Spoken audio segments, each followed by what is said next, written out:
Something's going on with men.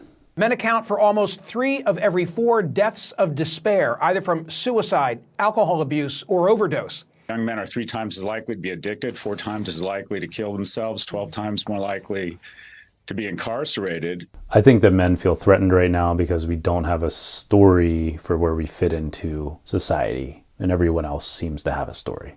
Before I get into this a little bit more, take a moment to hit the subscribe button. I'm kind of new to this YouTube thing. This is my first video on this channel, so I'm going to ask you to hit that subscribe button. I'm hoping you do it. I'm a therapist who works mainly with men, and I just started this channel, and I'm going to be talking about stuff like men's mental health, relationship issues, how to work on relationships, how to improve your communication skills, how to work and feel and notice your emotions, how to be a man today in this society, all kinds of stuff.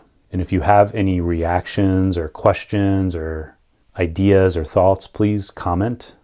Get that conversation going in the comments. You can also email me. I'm going to put that in the kind of show notes or the section, I guess, whatever it's called under this YouTube video. This technically isn't therapy, but I'm here to help. So like I said, men don't have a story. We don't have a story for where we fit into society today. The issue is me, my friends, other men have been handed a script that's outdated. It doesn't really apply to the reality anymore. The economy has shifted, families have shifted, things have changed since when our fathers and grandfathers were trying to figure this stuff out. And I would say it barely worked for them too, this sort of script around providing and protecting. And that's all you kind of really need to do. Don't be emotional. Don't share your vulnerability. Just take care of those 2 things and you'll be okay. You're a man. You got it. Yet today, the majority of women actually work and provide for families as well. And women have exposed through feminism, through the feminist movement, that oftentimes the thing that women need protecting from is other men. So like I said before, everyone else seems to have a story. Women are fighting back against patriarchy, people of color are fighting against white supremacy, queer people, LGBTQ people are fighting back against heteronormativity and all these expectations and pressures to be like straight folks. People with disabilities are fighting back against ableism, a society that doesn't sort of support them in their disabilities. So what should men be fighting back against? What is it? What are we fighting against? What's holding us back? What's causing our suffering? Because the vast majority of us are suffering too. We live in a capitalist society. It's very unequal economically. The cost of living is going up and rising. Everybody, pretty much everyone, but like the super rich people are strapped for time, are burned out, are running from thing to thing, from work to family and parenting and all these different things. There's a loneliness epidemic in our society. Los Angeles is on fire. Like bad things are happening, and all of us, the vast majority of us, are suffering to some degree. So who do men blame for that? Why do so many of us men feel lost, feel depressed, feel anxious, feel lonely, feel like we have a meaningless life? There's no purpose to what we're doing. We're just working these long hours. What is it all for? What's our story? What's holding us back from what we want? What are we all experiencing together as men? Let me bring in politics for a moment. So liberals, the Democratic Party, they don't seem to have answers to these questions. So whenever I'm at my parents' house or I happen to see MSNBC or CNN, I see a pretty diverse group of folks on TV talking about things like toxic masculinity, ableism, white supremacy. When I look at the New York Times or the Washington Post op-ed page, sort of liberal media outlets, I see praise for things like DEI. I saw a recent op-ed praising feminist foreign policy. And sometimes it can feel like, especially online, on X or Twitter, Instagram, TikTok, it seems like liberals are blaming men, particularly straight white men, but men in general, for all of society's problems. Sometimes it can feel that way. It's not necessarily true that folks are saying that all the time, but sometimes it can feel that way as a man when you see all these different posts sort of making fun of men or calling out toxic masculinity, etc.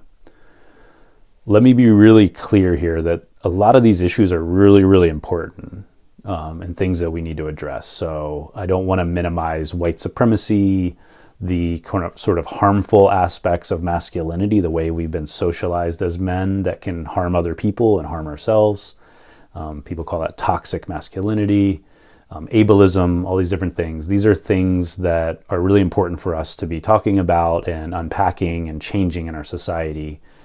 And I also want to say that it's really important to highlight here that as men, we have relative power, we have relative privilege over other folks. And we need to think about that, we need to realize that, we need to investigate that and try to catch ourselves in our privilege and make sure that we're not unnecessarily harming other people. But this liberal story that men are at the top of the food chain socially, and we're up there, we've got all the power because we're men, is incomplete. It doesn't tell the full story. And what it leaves out is the C word. Not that C word, but the C word that we rarely hear in our society, particularly in America, but in pretty much all capitalist societies. And we're rarely going to hear it on MSNBC, on New York Times, on these liberal media outlets, and that word is class. So I grew up not really hearing about class. People didn't talk about it much. And it's only been the last decade or so where I started reading things about class and hearing about it and starting to understand how central it is to how our society is organized and who has power and who doesn't.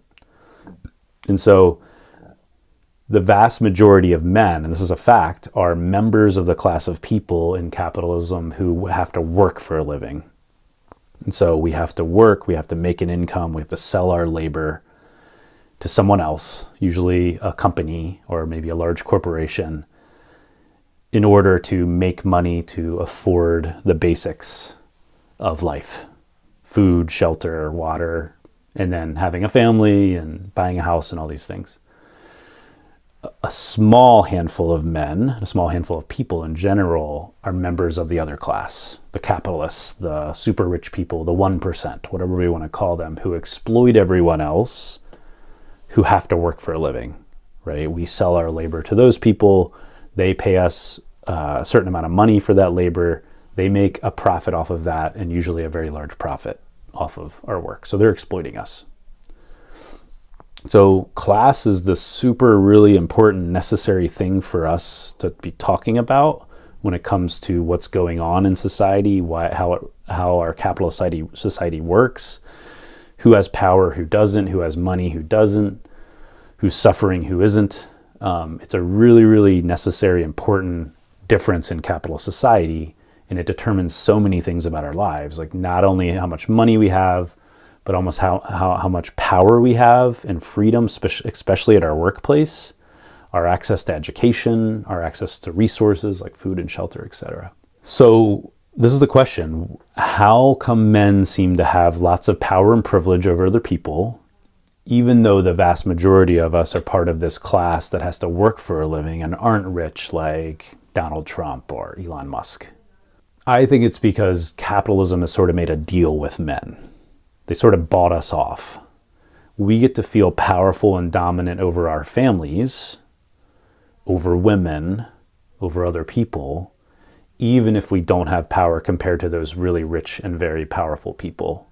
Even if we don't have a lot of power at our workplace, the boss is telling us what to do.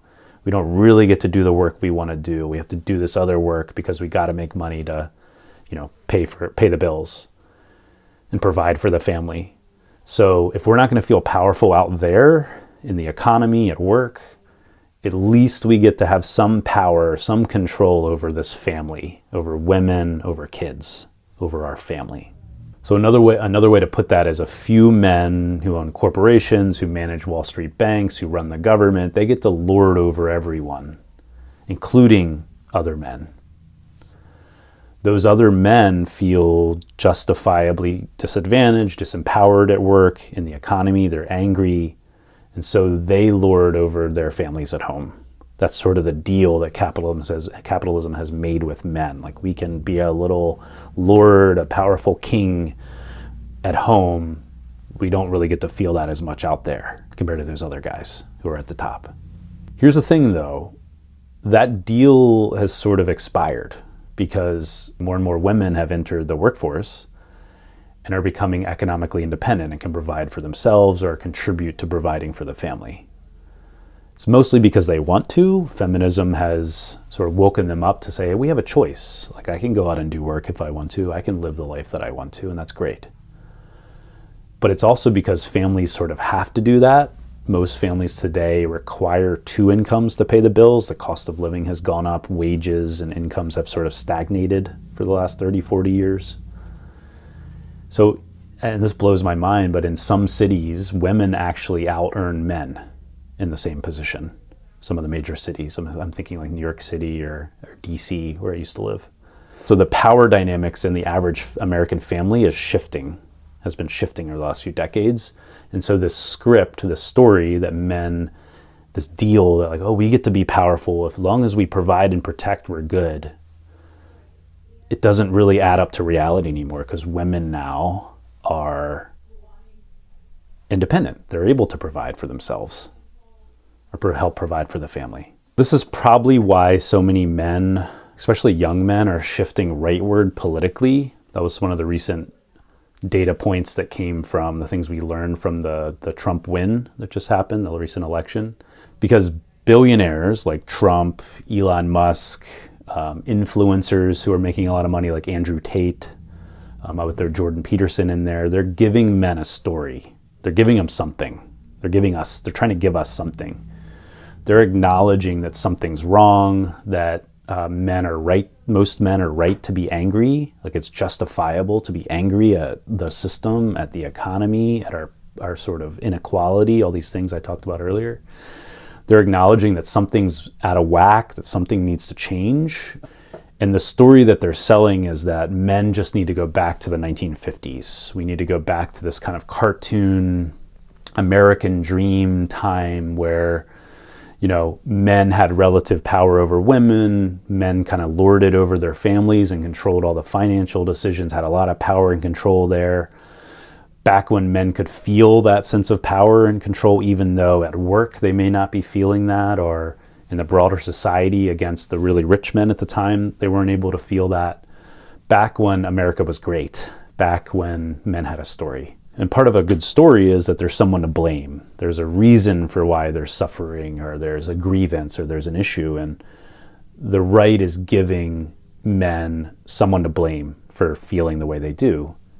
Independent women, feminists, immigrants, trans people, radical leftists, liberal elites. Meanwhile, these are elites like Donald Trump saying, those elites are the problem. So it makes a lot of sense to me that so many men feel lost right now, and some increasing number of men are starting to shift and believe that story that the right wing and these rich guys are selling, even though it doesn't really add up. We've lost that 1950s story that gave us a sense of power, a sense of purpose, a sense of meaning. The economy has shifted. Women have gained economic power. The cost of living is skyrocketing, going up. The billionaires are getting richer than ever, while the average income, for working folks it just hasn't really budged for decades. I want to be honest with you. I don't have the new story that we need to replace that old story with. I haven't quite figured that out yet. This YouTube channel, my newsletter, Make Men Emotional Again, which you can sign up for in the link on whatever that little section under the video is called. These are dedicated to trying to figure that out. And I really want to back and forth with comments and emails and just let's talk about it and help ourselves figure it out together. I do know a few things though. Here are the things I'm certain of. The 1950s cartoon of being a man, this Don Draper figure, it isn't working. It never actually worked that well. A lot of people, particularly women, had to suffer and be unhappy for those guys to feel really some power, like the Don Draper guys. And that way of being a man wasn't that helpful for me neither. It was harmful to a lot of men. I don't want to go back there. That's sort of like, I'm just going to grin and bear it. And as long as I provide and protect, I'm good. They'll respect me. My family will understand that I'm taking on all this burden. And it's a really small box for men to live in, a really narrow view of what we can be as human beings. And I've just experienced some really amazing, powerful things as a man in groups of people with friends, where I'm able to show more of myself. And that's how I want to live. I don't want to be stuck in that little tiny box of how I'm supposed to be, like not telling anyone about my emotions or what I'm experiencing. I want something more than that. And the other thing I'm certain of is that we have to figure this story out together. Like, we're not going to do it by ourselves, meditating and reading books and coming up with our own individual sort of paths of figuring this out. That's another sort of idea about being a man that's sort of from that time of like the independent man who's got it all figured out on his own and doesn't need help from anyone else. Like, that is not true. It has not been true in my life at all. It's when I've reached out to people. It's when I've asked for help. It's when I've connected with other people, learned from other people. That's when I feel more myself, counterintuitively, right? I find out more about myself and I'm allowed to give myself permission to be more myself when I'm in connection with other people, rather than trying to figure it out by myself in my basement where I'm at right now. So if there's anything I've learned being a therapist, is that humans require connection. Like, we require it to heal, to change, to grow, to thrive, to really be ourselves. We can't do it in isolation. We need to feel like we're part of something larger than ourselves. We can't figure it out by ourselves. We need a shared story, which means we need a community of other guys to figure this out. And so I'm hoping that this video contributes to that, and I'd love to hear from you about it. That was my first video in this channel, and we're going to see how it goes. I felt awkward. I looked at my notes a little bit more than I'd like to, but I'm going to try to be real with you guys as much as I can with a phone camera right here in my face. We'll see how it goes. Thanks for watching. Thanks for listening.